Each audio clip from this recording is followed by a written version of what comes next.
السلام علیکم ورحمۃ اللہ وبرکاتہ۔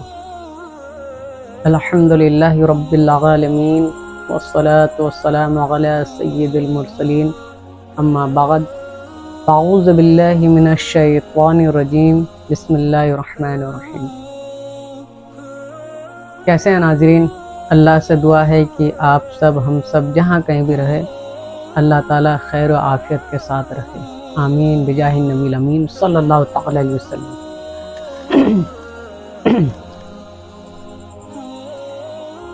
ناظرین، اس سے پہلے جو آپ نے ویڈیو دیکھا، مجھے یقین ہے انشاءاللہ تعالیٰ کہ آپ کو اس میں بہت سی معلومات حاصل ہوئی ہے۔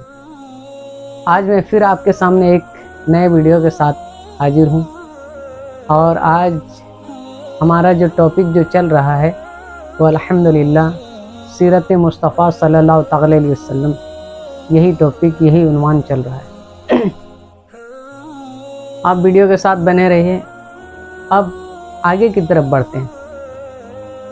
حضور تاجدار دو عالم صلی اللہ تعالی علیہ وسلم کی مکی زندگی، مکی زندگی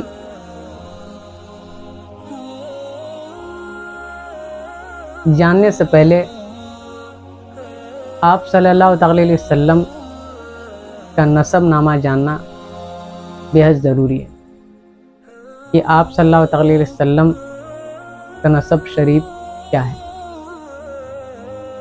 چلیے آئیے ہم اور آپ جاننے کی کوشش کرتے ہیں۔ حضور اقدس صلی اللہ تعالی علیہ وسلم کا نسب شریف والد کی طرف سے کچھ اس طرح ہے۔ حضرت محمد صلی اللہ تعالی علیہ وسلم بن عبداللہ بن عبد المطلب بن ہاشم بن عبد مناف بن قوسہ بن قلاب بن مرہ بن قاب بن لویا بن غالب بن فہر بن مالک بن نضر بن کنانہ بن خزیمہ بن مدرکہ بن الیاس بن مجر بن نجار بن معد بن عدنان۔ اور آپ کے والدین کی طرف سے، آپ کے والدہ کی طرف سے اگر دیکھا جائے تو کچھ اس طرح ہے۔ حضرت محمد صلی اللہ تعالی علیہ وسلم بن آمنہ بنت وہب بن عبد مناف بن زہرہ بن قلاب بن مرہ۔ حضور علیہ السلام کے والدین کا نسب نامہ قلاب بن مرہ پر مل جاتا ہے، اور آگے چل کر دونوں سلسلے ایک ہو جاتے ہیں۔ عدنان تک آپ کا نسب نامہ صحیح سندوں کے ساتھ با اتفاق کے مورخین ثابت ہے۔ اس کے بعد ناموں میں بہت کچھ اختلاف ہے، اور حضور صلی اللہ تعالی علیہ وسلم جب بھی اپنا نسب نامہ بیان فرماتے تھے تو عدنان ہی تک ذکر فرماتے تھے، مگر اس پر تمام مورخین یعنی تمام علماء کا اتفاق ہے، یعنی یقین ہے کہ عدنان حضرت اسماعیل علیہ السلام کی اولاد میں سے ہے، اور حضرت اسماعیل علیہ السلام حضرت ابراہیم خلیل اللہ علیہ السلام کے فرزند ارجمند ہیں، یعنی ان کے بیٹے۔ یہ تو ان کا نسب نامہ تھا۔ اب ان کے خاندان کے بارے میں کچھ جانتے ہیں۔ ان کے خاندان کی شرافت کس طرح تھی، یہ بھی جاننا ہمارے لیے بہت ضروری ہے۔ حضور اکرم صلی اللہ تعالی علیہ وسلم کا خاندان و نسب نجابت و شرافت کے تمام دنیا کے خاندانوں سے اشرف و اعلیٰ ہے، اور یہ وہ حقیقت ہے کہ آپ صلی اللہ تعالی علیہ وسلم کے بدترین دشمن کفار مکہ بھی کبھی اس کا انکار نہ کر سکے۔ چنانچہ ابو سفیان نے جب وہ کفر کی حالت میں تھے، جب ابو سفیان رضی اللہ تعالی عنہ جب وہ کفر کی حالت میں تھے، یعنی وہ ایمان نہیں لے کر آئے تھے، اس سے پہلے جب وہ کفر کی حالت میں تھے، تو بادشاہ روم ہرقل کے دربار میں اس کا حقیقت کا اقرار کیا کہ یعنی نبی صلی اللہ تعالی علیہ وسلم عالی خاندان ہے، سبحان اللہ، یعنی ان کا خاندان عالی ہے، سبحان اللہ۔ حالانکہ اس وقت وہ آپ صلی اللہ تعالی علیہ وسلم کے بدترین دشمن تھے اور چاہتے تھے کہ اگر ذرا بھی کوئی گنجائش ملے تو آپ صلی اللہ تعالی وسلم کی ذات پاک پر کوئی عیب لگا کر بادشاہ روم کی نظروں سے آپ کا وقار گرا دیں۔ مسلم شریف کی روایت ہے، حضور صلی اللہ تعالی علیہ وسلم فرماتے ہیں کہ اللہ تعالیٰ نے حضرت اسماعیل علیہ السلام کی اولاد میں سے کنانہ کو چنا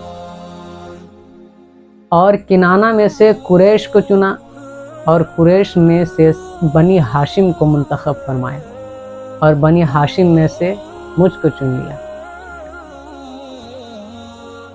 یعنی حضور انور صلی اللہ تعالی علیہ وسلم کا خاندان اس قدر بلند مرتبہ ہے کہ کوئی بھی حسب و نسب والا اور نعمت و بزرگی والا آپ صلی اللہ تعالی علیہ وسلم کے مثل نہیں ہے۔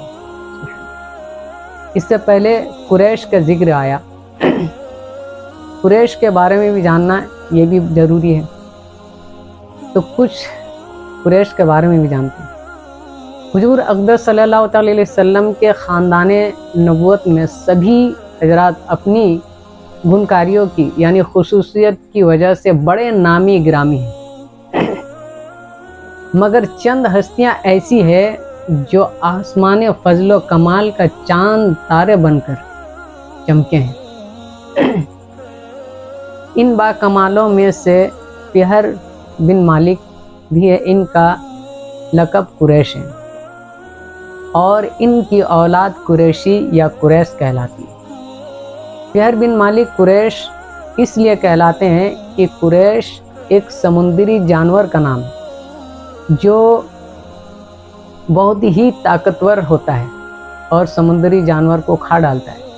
یہ تمام جانوروں پر ہمیشہ غالب رہتا ہے، یعنی ہمیشہ جیتتا رہتا ہے، کبھی مغلوب نہیں ہوتا، یعنی کبھی نہیں آ رہا ہے، کیونکہ فہر بن مالک اپنی شجاعت اور خداداد طاقت کی بنا پر تمام قبائل عرب پر غالب تھے، اس لیے تمام اہل عرب ان کو قریش کے لقب سے پکارنے لگے۔ چنانچہ یعنی قریش ایک جانور ہے جو سمندر میں رہتا ہے، اسی کے نام پر قبیلہ قریش کا نام قریش رکھ دیا گیا۔ حضور صلی اللہ تعالی علیہ وسلم کے ماں باپ دونوں کا سلسلہ نسب فہر بن مالک سے ملتا ہے، اس لیے حضور اکرم صلی اللہ تعالی علیہ وسلم ان کے ماں باپ دونوں کی طرف سے قریشی ہے۔ ہاشم، حضور صلی اللہ تعالی علیہ وسلم کے پردادا، ان کا بارے میں بھی جاننا بے حد ضروری ہے، تو ان کے بارے میں بھی کچھ جانتے ہیں۔ حضور صلی اللہ تعالی وسلم کے پردادا ہاشم بڑی شان و شوکت کے مالک تھے۔ ان کا اصلی نام عمرو تھا، انتہائی بہادر، بے حد سخی اور اعلیٰ درجے کے مہمان نواز تھے۔ ایک سال عرب میں بہت سخت قحط پڑ گیا اور لوگ دانے دانے کو محتاج ہو گئے، تو یہ ملک شام سے خشک روٹیاں خرید کر حج کے دنوں میں مکے پہنچے اور روٹیوں کا چورا کر کے اونٹ کے گوشت کے شوربے سے شریعت بنا کر تمام حاجیوں کو خوب پیٹ بھر کر کھلایا۔ اس دن سے لوگ ان کو ہاشم یعنی روٹیوں کا چورا کرنے والا کہنے لگے۔ کیونکہ یہ عبد مناف کے سب لڑکوں میں بڑے با صلاحیت تھے، اس لیے عبد مناف کے بعد کعبہ کے متولی ہوئے اور سجاد نشین ہوئے۔ بہت حسین و خوبصورت اور واجی تھے۔ جب سینے سوار کو پہنچے تو ان کی شادی مدینے میں قبیلہ خزرج کے ایک سردار عمرو کی صاحبزادی سے ہوئی جن کا نام سلمہ تھا، اور ان کے صاحبزادے عبد المطلب مدینہ ہی میں پیدا ہوئے، کیونکہ ہاشم 25 سال کی عمر پا کر ملک شام کے راستے میں بامقام گجا انتقال کر گئے، اس لیے عبد المطلب مدینہ ہی میں اپنے نانا کے گھر پلے بڑھے، اور جب 7 یا 8 سال کے ہو گئے تو مکے آ کر اپنے خاندان والوں کے ساتھ رہنے لگے۔ اب آپ صلی اللہ تعالی علیہ وسلم کے دادا کے بارے میں بھی جانتے ہیں۔ عبد المطلب، حضور اقدس صلی اللہ تعالی علیہ وسلم کے دادا عبد المطلب کا اصلی نام شیبہ، یہ بڑے ہی نیک نفس اور عابد و زاہد تھے۔ غار حرا میں کھانا پانی ساتھ لے کر جاتے اور کئی دنوں تک لگاتار خدا عز و جل کی عبادت میں مشروف رہتے۔ رمضان شریف کے مہینے میں اکثر غار حرا میں اعتکاف کیا کرتے تھے اور خدا عز و جل کے دھیان میں گوشہ نشین رہا کرتے تھے۔ رسول اللہ صلی اللہ تعالی علیہ وسلم کے نور نبوت ان کی پیشانی میں چمکتا تھا اور ان کے بدن سے مشک کی خوشبو آتی تھی۔ اہل عرب خصوصاً قریش کو ان سے بڑی عقیدت تھی۔ مکے والوں جب کوئی مصیبت آتی یا قحط پڑ جاتا تو لوگ عبد المطلب کو ساتھ لے کر پہاڑ پر چڑھ جاتے اور بارگاہ خداوندی میں ان کو وسیلہ بنا کر دعا مانگتے تھے تو دعا مقبول ہو جاتی تھی۔ سبحان اللہ۔ یہ لڑکیوں کو زندہ درگور کرنے سے لوگوں کو بڑی سختی کے ساتھ روکتے تھے اور چور کا ہاتھ کاٹ ڈالتے تھے۔ اپنے دسترخوان سے پرندوں کو بھی کھلایا کرتے تھے، اس لیے ان کا لقب مطعم الطیر، پرندوں کو کھلانے والا ہے۔ شراب اور زنا کو حرام جانتے تھے اور عقیدے کے لحاظ سے موحد تھے۔ زمزم شریف کا کنواں جو بالکل پھٹ گیا تھا، آپ ہی نے اس کو نئے سرے سے کھدوا کر درست کیا اور لوگوں کو آب زمزم سے سیراب کیا۔ آپ بھی کعبے کے متولی اور سجاد نشین ہوئے۔ اصحاب فیل کا واقعہ آپ ہی کے وقت میں پیش آیا۔ 120 برس کی عمر میں آپ کی وفات ہوئی۔ ناظرین، یہ آپ صلی اللہ تعالی علیہ وسلم کے پردادا اور دادا کے بارے میں آپ لوگوں نے سنے۔ امید ہے انشاءاللہ کہ آپ کو اچھا لگا ہوگا اور انشاءاللہ اس کے بعد اصحاب فیل کا واقعہ، اس کے بعد کعبے کا پھر سے تعمیر ہونا اور بھی آگے بہت کچھ ایسا آنے والا ہے جو انشاءاللہ کوشش کروں گا آپ تک پہنچانے کی۔ میرے لیے دعا فرمائیں، اور آپ چینل پہ اگر نئے آئے ہیں اور آپ کو سیرت مصطفیٰ صلی اللہ تعالی علیہ وسلم کی دلچسپی ہے، آپ کو اچھا لگ رہا ہے، تو آپ بے شک چینل کو سبسکرائب کریں تاکہ جب بھی میں نئے ویڈیو اپلوڈ کروں گا تو آپ تک نوٹیفیکیشن پہنچ جائے اور آپ اس کو وقت نکال کے دیکھ لیں۔ انشاءاللہ کوشش کروں گا اب میں پھر ایک اگلے ویڈیو کے ساتھ آپ تک پہنچنے کی، آپ تک حاضر ہونے کی کوشش کروں گا انشاءاللہ۔